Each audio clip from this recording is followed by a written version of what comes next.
mu Burundi ni umutekano, mu Burundi ibintu byose ni shamurasha, ariko Okay, shamurasha gisigurika abantu hari mu Burundi. Mu Burundi ni umutekano, mu Burundi ni shamurasha. Ese mu Rwanda ho hoba ari umutekano ra? Mu Rwanda ho haba ari shamurasha?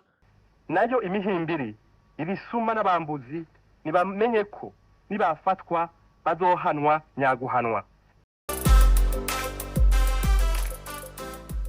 ibyo uvuga no sense. Okay, uragaza ko bivuga. I will share it to everybody whom I know. Ibyo uvuga ni you are irresponsible. You are not really uvuga ati ndashimira Uburundi ko bwanyigishije nkageraho mbona qualification nkasimbira muri South Africa, none uyu munsi ahubwo ushimira wewe, shimira Buyoya. Shimira Buyoya kuko niwe yaguhaye hariyo bourse yo kujya muri South Africa, ariko ntuvuge ngo CNDD FDD na CNDD nabimenye ejo bundi, ariko ibyo uri kuvuga nama hope heba byita ngo ikimana. Okay, urumva wewe ntuzi Burundi je ndazi uri kugusumbya, ariko CNDD je nyumvise ryo bundi. None we umvise CNDD ryo bundi imaze imyaka 20 ku butegetsi n'indi myaka 10 yamaze muri maki, naho yatanguye twari tuyizi n'abatanguye tubazi. Uri kuvuga kurusha Burundi abantu bande, none n'ubu ntuyizi. Hanyuma ngo shimira Buyoya, nawe shimira Habyarimana. Iyo atari Habyarimana ntiwari kwiga. None se no shimira Buyoya nyene, none we wize kuri Habyarimana nawe waramushimira, nanjye shimira Buyoya ko ariho nize. Aba bagabo ibintu bazana. I'm having fun in actual fact. You are justifying yourself that you are educated but unthankful for your country. Encore une fois ngo sinshime igihugu nta ntamwe bihuriye. Mubyo wavuze byose, analyze what everything you have said. Bo je ntabwo nanaliza what I've said. Ibyo navuga je nivyo mba napanze ndavyandika peut-être cyangwa nkavuga ivyo nzi. Wewe ni ugomba kwanaliza what I've said kuko wewe you are my follower, okay? Kenda wanaliza what I've said, ni ugomba kwanaliza je ndu musesanguze, nawe ni uja kwanaliza ivyo navuze. Je ivyo navuze mba ndabizi kandi avuga ndabizi kujya kagibuka karitse. You are inspired by external people. You are an idiot. You are inspired by stupidity. Ntabwo wowe ibyo bintu bifise muri, you don't have a communicate. Jewe nkubwire mvugana n'abajenero mu Burundi bakavuga bati the Burundi is safe. Bo urumva ahantu afise source d'information ingene situation ifashe mu Burundi n'abajenero. Aha none ucubona y'ukuri idio bwana ntuzewe. Ndiko gutinya kukuvuzina. Muri ntuzeye mu Burundi hari hama televiziyo, hari hama radio. Peut-être urafise y'abagenzi mugabo byo ko atabacuti ufise. Kuko umuntu afise inshuti ntiyumviza amakuru kuba genero bantu b'Imana. Iyo telefone mu Burundi ubanza gutelefona mu general mwiganye cyangwa ubanza gutelefona mukuru wawe murumuna wawe mwene ki mu vyara bukamubaza ati yo vyifashe gute. Niho umenya la vérité des choses. Mugabo wowe uvuhemagara ba genero mwiganye. Niba ufata baje genero ngo niwo umenya ko amahoro ari no kuvuga ko nturi informé, il faut que tu le saches. I have generals in Burundi myself. Toka kure abajenero mu Burundi wabakuye hehe, ubahemba ryari, wabahaye training kangahe, sepa grade ni wazibadugije, ufise abajenero mu Burundi yourself. Uri nkuru nziza wa kabiri, uri ndayishimiye ntuva ko ufise abajenero n'abigihugu. You have generals yourself. Get out of here. Ibintu by'abarundi buko amabibaramanza ndafise abajenero ufise wabakuye. Wowe utabaye no mu Burundi deje abajenero wabaformye ryari, wabaformye mu Rwanda canke kumbure ni babandi wahava, I don't know. Okay, sinshaka kuvyura induru zo kuri Facebook bugabo you talking nonsense. Okay, nonsense, utterly nonsense. Generous myself. Twiganye bakora muri PAF. Donc we anukuri nkuru n'abantu mwiganye bakora muri PAF. Ndakubaze, we nta muntu muvukana ari mu Burundi, nta muntu musana ikintu ari mu Burundi, nta muyomba ari mu Burundi, nta muntu mwiganya adakora muri PAF cyangwa atari mu generale. Nukubaza baje abantu bacuye bugufi abo bajenero mwiganye ubihoze niba bafise mugabo aparama je doute na you are manipulated, please. You are manipulated by I mean jya kuri YouTube, spread. But I was frustrated to see you on YouTube. What? Ibimbabaza urumva yuko ngo yabaye frustration ngo kumbona kuri Facebook. Eske jewe ndi umuhungu wawe, ndi murumuna wawe, ndi muyomba wawe, uba frustration kumbona kuri YouTube ushaka hiki. Donc aba bantu barafite ikintu cya dictature biza ahantu ntazi mwishamba. Bumva yuko isi igomba gukora uko bashaka. Sinuvuga ukuntu ushobora kuba mu gihugu imyaka 20, 25 kumuri 30 kiri civilize, abantu bafite liberté d'expression, ukumva yuko abantu bose wewe uzi muri cercle yawe bagomba kuvukora ivyo exactement ushima. Umuntu uriko uramwumviriza wavugira ngo ni papa wanje, niwe yandihe minervale, niwe yanshikanye hano. Iyo temerite ayo manyama aho kagazo mugakora hemwe abahizimo mukavana he? Come on. Logically, what are your credentials first of all? What are your credentials? None. Bo urumva ngo ufise credentials ise nane. Uko ntafise credentials wese uri kurandaba. Je ivyo wandiko ndabiraba. We ni gurukaza kuri YouTube yanje uyisesangura ikuraza ishinga uri gutelefona abantu hirya no hino. Kubera iki umuntu afise credential akujugumiza? Nukuvuga nawe nta nizo ufise. Kuko umuntu afise credentials, abonye umuntu afise credentials ubwo ati bon yari kari digadiga mureke, ari digadiga nyuma twenge passons faisons autre chose.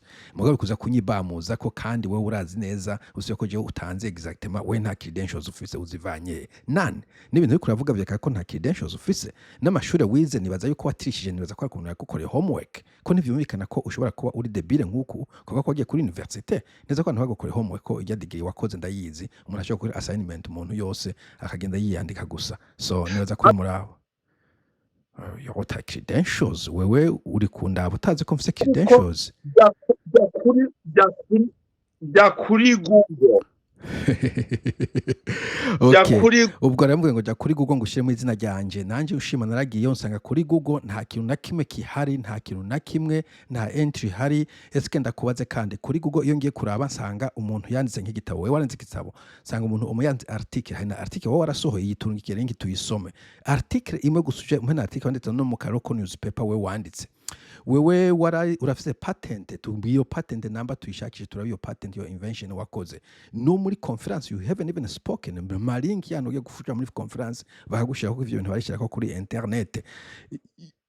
Wowe uri no kuri GitHub waranditse nakaje naga software kangana ku hello world muri language runaka induhe link tuyirabe. Iyo GitHub nagiye kuraba iyo ntuze iyo Google nasanzeho LinkedIn ni professional website na aba professional cyane ntuze nsanga umuntu yanditse ngo looking for work canke open to work.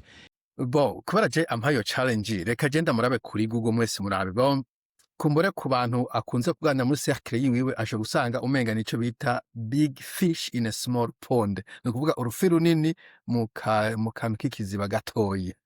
Reka turabe iyo profile yiwe. Entry ya Google imwe ni ya LinkedIn kuko nabivuze abantu benshi baranditswe ko no big deal akazi akora kabadamu kuko nabivuze. LinkedIn zibiri deja LinkedIn zibiri umenga uri umuntu w'umuntu uzeye w'umushahalata, umenga uri umuntu mu escrow.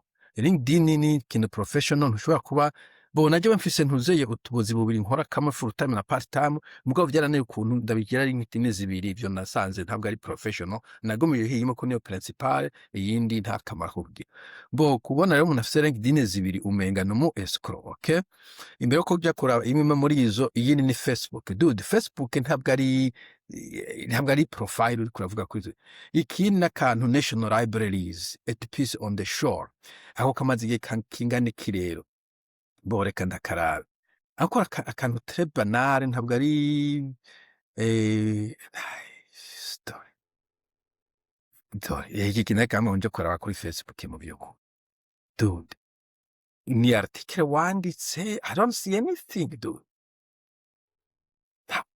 Lakini ndabona ko what is the refugee, the refugee migrants, there's nothing there to read or to see. I don't understand aba bantu kuntu bishika akavyimba umutungo arakomeye mugabo aje kuraba ukabona ikintu uri kurabona. Bo akandi scoop ankoro akantu tabloid ko muri 2006 nukuvuga imyaka 20 n'amezi 6 20 years plus.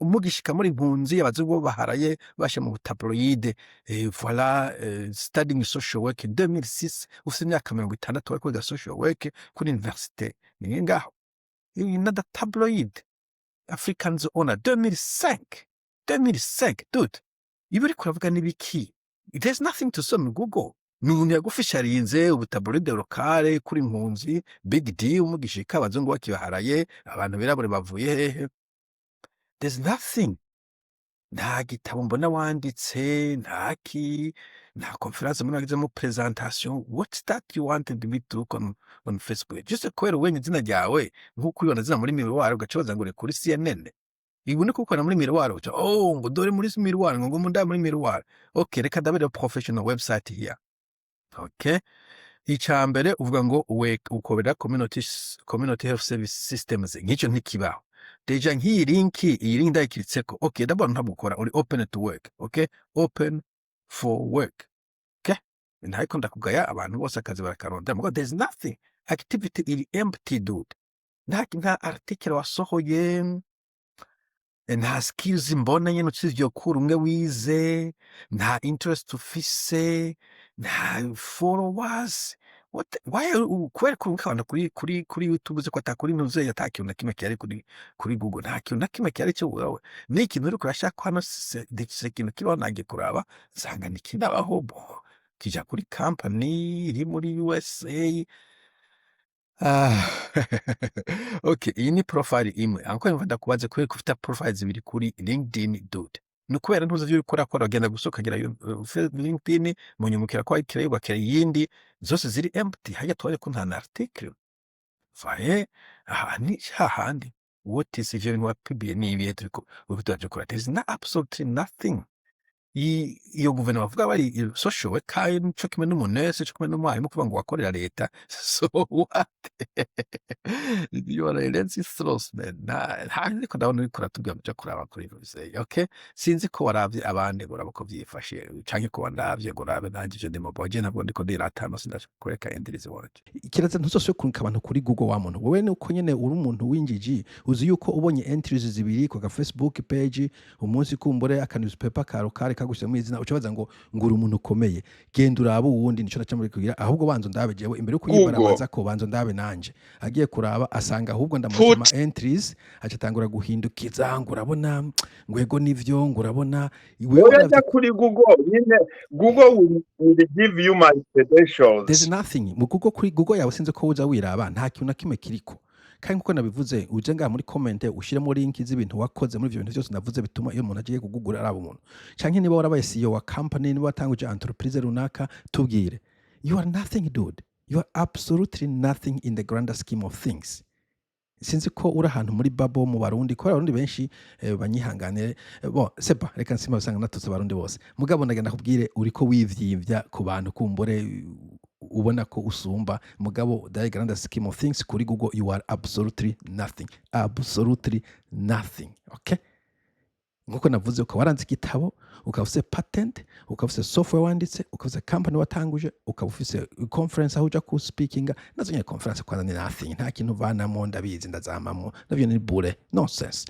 so kura ahubwo mu Google bwiwawe uraguguringa abandi urabe kudasanga bagufisa bakurusha credentials kuri Google muboninga kabisa I will know your credentials okay. kugira ngo menye exactly who you are I will put it there. What is the social work do you think?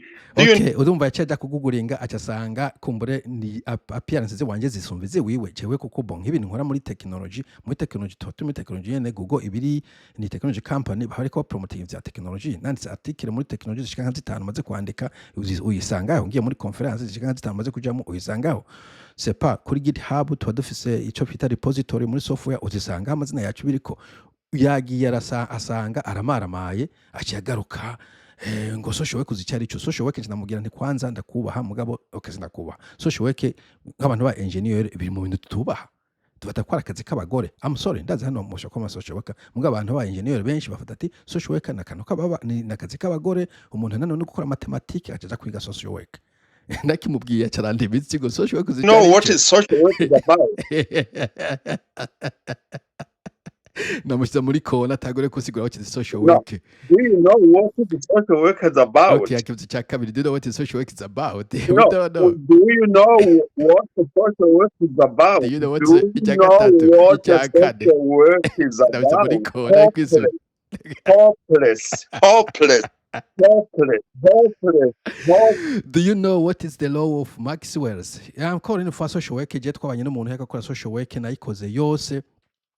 Ama assignment yose naramubwiye uzinda yakwerekana kuri computer cyahari resume ni digital arahano donc ijya social work mwize kurya university wagiye ko umuntu twabana yakarayikora je namuntu nkunda ama assignment nakoze assignment no gusoma ibitabo situbijya vya mbere vya psychology na sociology bajya abantu bose ba PhD narabasomye donc kuva ko ateke kuri ntuze assignment ya mbere kushika kuyanyuma nije nazikoze ngo ndazikwerekeza hano kuri computer iwanje no kuvuga ivyo bintu byose wize je ndabize ariko ngo ndakubaza na Ohm's law tuza mu 10 ndazikwata ucibuka ndagushehe c'est pas Maxwell's equations ndazi ko atazomenya ndaguhera plus transform dude mureka kwena muri baramza kuba ndaguhe wandike hello world muri language nka JavaScript yoroshe n'umwana wanje wo muri afise imyaka 9 ashobora kukurusha kwandika software. Get out of here dude, get out of here. Hopeless. Ntuzi social work about ninde umuntu atazi social work cyari icyo social work c'est quoi? Ni juste akazi k'abadamu kuko genda barazunguruka mu mihana. waramubeshaga mbega you were doing it, but you don't know what the social work is about. Puis ibintu vy'amakidensho niwe wabizanye. Je sinanashatse kuja mu bintu vy'amakidensho nagomba kutuguma kuri sicyo twariko mugabo ugomba gutaratamba kidensho. Cutting short. Ntukomeze kubesha abantu while you don't have a strong foundation yourself. Urumva ubu ngo you don't have a strong foundation ni ikintu kitafite na sense. Foundation, what do you mean? Uvuze ngo don't have undusha foundation gute? Nta foundation dutano ufise citoyenneté nta ufise citoyenneté bo sinovuga ibutunzi ufise nubwo mfise ibyo nta kamaro bifise nta nubwo nzi ubwo ufise kanaje bwanje bwanje ntabwo ufise iyo foundation ndavuga ikirundi ndakugusumbya ikirundi ni foundation yo yonyene nkeneye gukora YouTube channel yanje nuko mvuga ikirundi nkuvuga n'abarundi wowe iyo foundation ukavuga ntafise niyihe ni anko ni aguma taratamba yavuye kuri sepa urabeshe asimbira ku ahaba asimbira ku mashuri asimbira ku bagenero wagize ama credentials ageze mu ma foundation in this country. You don't have a strong foundation. You are crapping on YouTube kubesha abantu gusa kumislead. You are misleading, and according to human rights, you are misleading Burundians in Africa, in Burundi. Wherever you are spreading your YouTube, misleading. Agashavu kaduze abantu rero bijuju bavanga amajambo akacha kuyastronga komsa atafise sense. According to human rights, what is that? According to human rights umva ngo nta n'umuntu yogishiyo nagisigwe ko nta sense gifise uvuze ngo according to human rights ushatse kuvuga iki? Usavuga human rights law, human rights iguki, human rights what?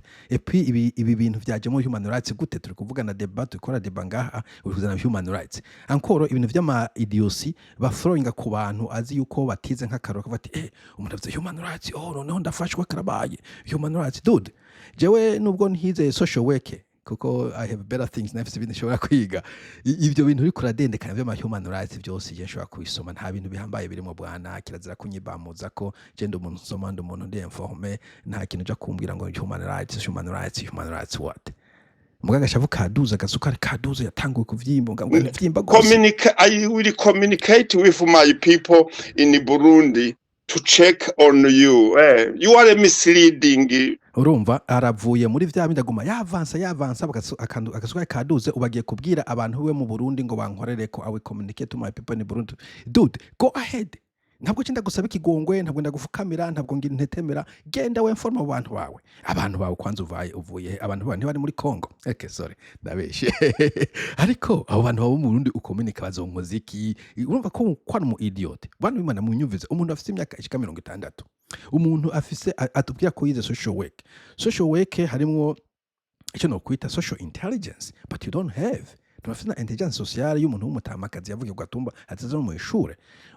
Umuntu mudahuje, umuntu agutsinze mu vyumviro aho kuvuga uti uranyugishije cyane ndo kuvyihweza ngo ngiye kubwira abantu ngo to check on me how what. Etayero nibaza ko babizi. Eske urakengera guverinoma y'u Burundi urakengera abo bantu bawe ko batwa babwiye ko hari umuntu ari karasibira kuri internet. Urumva ko wowe you are an idiot dude.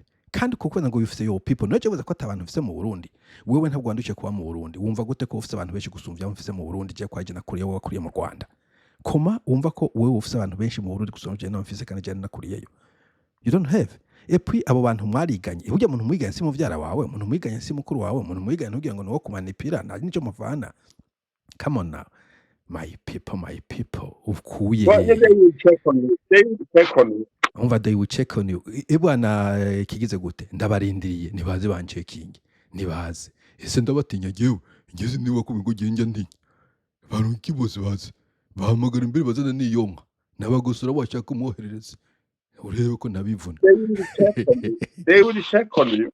they will check on you ikigabo nikirofa bro nikirofa wumva ko ico kintu kivuze nca ntangwa gutetemera kujugumira nukuva ko utazi n'igihugu tubayemo kene gifise security nukuva ko you are an ignorant buffoon. They will check on you. Check on what? Bahamagare baze bachecking. Iyi YouTube washizeho uyu munsi I will forward it to everybody. Bo urumva ngo YouTube nashizeho no munsi ngo agiye kurungika abantu bose ebana barungikire bose ubabwire subscribe, please don't forget to subscribe. Mugire subscribe wako kazogira mugafyo mugafyonde murungikire nyogokuruza wanyu murungikire bavyara banyu bari muri Canada, muri America, muri Saudi Arabia, muri Dubai, muri Oman, muri Australia, muri New Zealand, muri Canada. Forward to everybody. Mumufashe umuntu mu spread news ngiye gukwiza abasakaba 30 kumbunda ndabakuje no munsi please nabari ngaho ndabibutse subscribe, spread the news mu abantu bose. YouTube channel bayimenyere bayimenye bahereze bwana bahe propagate the news bahereze bose ariko jewe cyo nguhanura kutoka kule gabanya amajambo kuri the Burundi government. You're not my father. Gabanya amajambo kuri Burundi government musanikiwe kwanza kuri impunzi utaraba no mu Burundi ivyo bintu bibaye gute? Ash. Donc aba bantu wumva ko nta famille afise mu Burundi. No, they will nta famille afise mu Burundi abazi gusa wewe yumva ivyo bagenera bamubwira kuko yo afise yo famille bwana je mba nzi neza yuko nta bantu benshi bafise famille mu Burundi batazi amagorwa abarundi bafise, okay? Haba hari abantu nubwo famille yawe ari abo bagenera nyine usiye koza ko atari famille abantu mwiganye haba hari umuntu avuga ati je ndakenye je bingoye uku ntibishoboka ko mu Burundi hashobora kuba imyaka 20 atamuntu muri famille agira ikibazo. So mugabo we nta famille ufite mu Burundi wanabitubwiye ko ufise abagenero gusa mwiganye n'abakora muri pafu. You are a buffoon. But they will, you are tu es un mensongère, tu mens, tu parles pour parler. Igifaransa nacyo kiraje ndashaka rero ntibarakataga kupfacana tu es un mensongère, tu mentes, je ne mentais pas je ne mentais pas, tu mentes aussi, nous mentons. Urazi umuntu uvuga for speaking to get money from YouTube. Okay, wari watevye urumva ko atanguye kugira ngo to get money from YouTube. Bwana amafaranga ku YouTube jana nabivuga n'amafaranga ari clean. Uwo yampa ya YouTube mu mafaranga nta kazi nogiye gukora umubosi ampemera ku gakano. Amafaranga wawe wicareye uri kuravugisha ikibafuno nk'iki ukirostinga. It's fun man. It's more than fun. Okay. So ntacha kimo gukora amafaranga kuri YouTube nta ndagusavye yiwe yagumye niyo view yigumye. I am concerned kubera ko usprayinga the rumors which is not the reality. Uyu muntu yaracanganye. I said I am concerned especially about your well-being. Bullshit.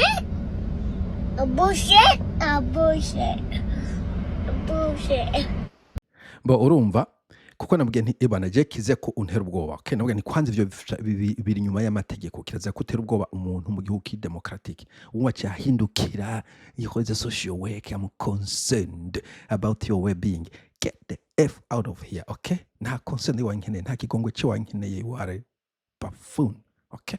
Na get out of here dude. Get out of here. Kenda urabe abawe no vyara rwawe je nyihoze. I'm concerned about your well-being. Ari gutuna page kwenda mbwiye nti get out of here. Ntabwo gutera ubwoba. Voilà, ndakubwiye ntuntera ubwoba je ntushaka kuntera ubwoba. Ebana ugenda hano nabone kuri telefone ngo bamvugishe ndakubwiye ko nta no barampu telefone. kandi aho uri gukora amakosa akomeye cyane reka kudogoya abantu wowe uri umuntu w'umusazi sinzi ko ari dementia sinzi cyane ico sinzi ko ari Parkinson ukwiye kuja kuraba ko wipimishe nta muntu n'umwe ariko arankorako jewe ndi umuntu w'umuliberale nanje kandi mfise freedom droits wanje ndazizi jewe ntumuri oh come on so get out of here you are a buffoon you are a ndakubwira Donald Mana ya Abraham we okay Mana ya Abraham we urumva ubu bunafiki bw'aba bantu unyumve neza sinaguteye ubwoba voilà ndamubwiye umva je yumvise nihagaze kuko namvuga abantu bameze nka kujya kubudura ubudwa bujya buga butobutoka gukanga wihagaze ukaje gasubiza umurizo inyuma excuse so what I've sinaguteye ubwoba iyo uvuze ngo I will send ngo ndaja kubwira my people to check on you ubujya su ubwoba nikangavuze ngo stop no come on wateye ubwoba mbwa usanga ko nakubwiye ndi intare I sinzi vyakira mambulinga nga bon ico gihe audio ntiyagenze neza nakuhaga my background I gave you my background uyitanga kubera you refuse to tell me your background nta background yewe ndaguha urinde wenja kuba background urumva yaraje ngo wowe ngo wavukiye wize ndabikubwira nkande wewe kuri bafun abaca tangura kubivuga ntabikubajije wewe wavuze ko ufise insecurity je nta insecurity ufise ko ndumurundi nta muntu nkene guprovinga navukiye nawe yamenye ko ndumurundi nta muntu nkene kuvuga ngo genda wabe kuri Google abone ko mfise ivyiyumviro nta muntu nkene kubwira ngo nizi bikugira ngo ndeko mfise ivyiyumviro mugabo we ko yatavyiyumviro ufise witwaje ngo umuntu ajye kurunda kuri Google umuntu yumviza credentials waronke diplome kubera utazi kuri umurundi neza utari certain ugomba guconvincinga abantu ahubwo uzondungikira urafise email yanje uzondungikira passport yawe na karanga muntu na birthday na birth certificate dabe koko uri umurundi ariko nakubwiye how I came to be a refugee ariko wowe bavuga ati jewe sinkubwira aho nize sinkubwira ibyo nakoze sinkubwire ariko nakubwiye nti I am 100% Burundian. I don't know ibyo birakoraba urumva agomba kuma yisigura ko ari 100% Burundian so wewe kwera ufise ayo madute kwera ufise izo insecurity genda urabwira abantu bose aho wavukiye aho wize ahubwo uronde na copy uzura distribuer mu barundi umuntu wese muhuye burya genda umurundi ndore karanga muntu yangera dore ndanga icyangomba cyanye ngiki ega burya ndumurundi warebye se iyi passport iyi se si yo mu gahoro mu commune Kabarore ega burya ndumurundi zuragenda urabwira abantu bose kuri umurundi I don't care namwe kompensika ko have Burundian passport sinzi ko warubize jewe navyo narize urafise Burundian passport arora cyenda mukomeza bwa n'interamwe hari zifise Burundian passport okay urazatirabe okay kene kwirabe Burundian passport tubishire muri machine turabe ko ari ya fake ibyo ni ibyabo urumva nabwe n'interamwe zirafise passport zidude ibyo ni ibyabo none ni ibyabo none bo ufite passport ibyo se si ibyabo birandeba yikise ufite passport utafite passport genda bireba yiki et d'ailleurs uvuze kuri impunzi iyo passport wayironse ryari ariko jewe exiting I exited with the Burundian passport since how you exited it's none of your business ingene exit umva ko yasohotse kuri passport y'indundi bantu b'Imana mumfashe umuntu avuze ko yahungiye mu Rwanda mbo umuntu ari gukritika izo guverinoma zaheze iyo passport y'indundi yasohotse ko nk'impunzi yasohotse gute ko impunzi nyinshi nzi zisohoka ata passport zifise impunzi nyinshi dufate ntuze formule generale abari mu Rwanda 1994 bagiye muri Congo intambara basangayo bacaca muri Tanzania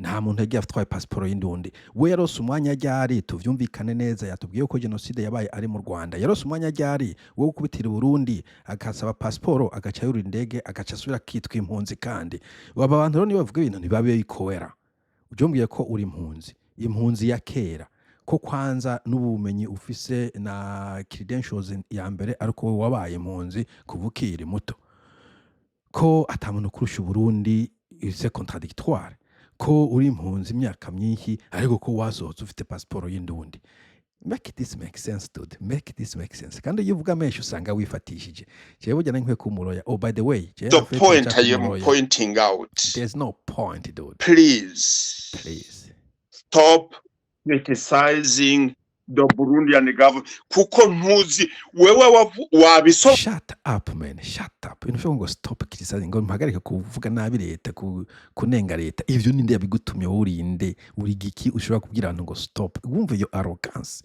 wumva iyo temerite ku muntu no avuga ko yamye ari impunzi kuva na kera narinde. We n'Uburundi ntabwo buzi bana.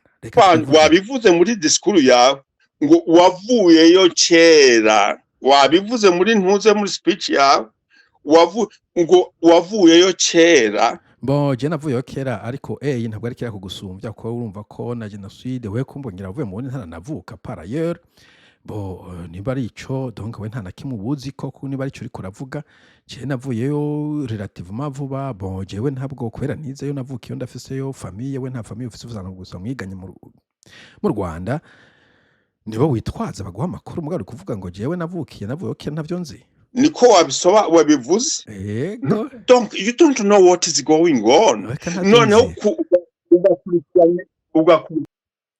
Okay, urumva yuko sinzi ibyo ariko aravuga.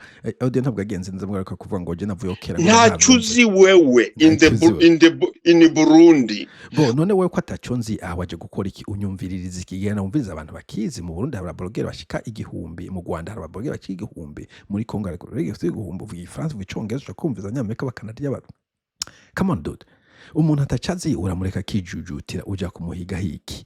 Ahubwo uri kunkurikirana kuko uzi ko hari ibintu ndiko ndavuga ndi kugusesera gatabe canke peut-être hari ikintu uriko wiyotsa. Sindamenya évidemment iyi defense. Est-ce que ni guilty canke n'ubwoba? Je muzombwire aba bantu abo ndiko ndavuga murabazi.